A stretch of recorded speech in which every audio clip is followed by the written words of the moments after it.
another little loser bone. So this is the lacrimal bone here. Again, it doesn't look like much kind of by itself, but on the articulated skull, it's pretty clear there's this little lacrimal fossa. What's a lacrimal fossa for again? This is where your tears get drawn into. It's the tear duct. Yeah, the tears kind of wash across the surface of the eye, and then end up getting hoovered up down there to go into the nose.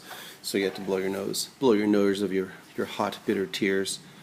All right, not much else to include on that. Now we got like all this kind of potpourri of random bones. One of them is the vomer, which looks like a little plow. Actually, that's what its name means. I'm actually kind of looking around here for a vomer. I don't see one by itself, but you can see it here if you look inside the nasal septum. It's just like most anterior part of the bony nasal septum.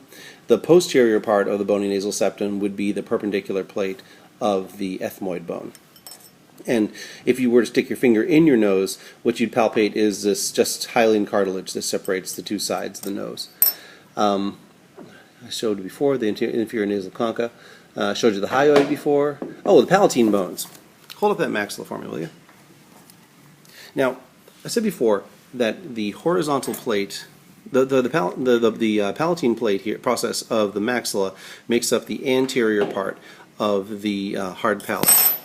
The posterior part of the hard palate, of course I grabbed the wrong side, the posterior part of the hard palate is actually made up of the palatine bone. If you look at the palatine bone from the anterior face, it's kind of L-shaped, backwards L here because I picked the wrong side, but it's this little plate here that becomes the posterior part of the hard palate, and then there's so this is horizontal, so this would be vertical process of the palatine bone.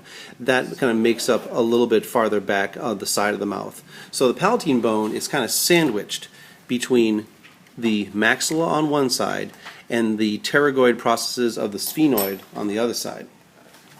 So if we put like the sphenoid up here, the palatine bone is basically going to be mashed into this space. Having said that, we talked about the zygomatic arch. We did most of what we needed to on the orbits. Yeah, actually I think we got everything. Anything we need to throw in? All right, say good luck. Good luck, guys.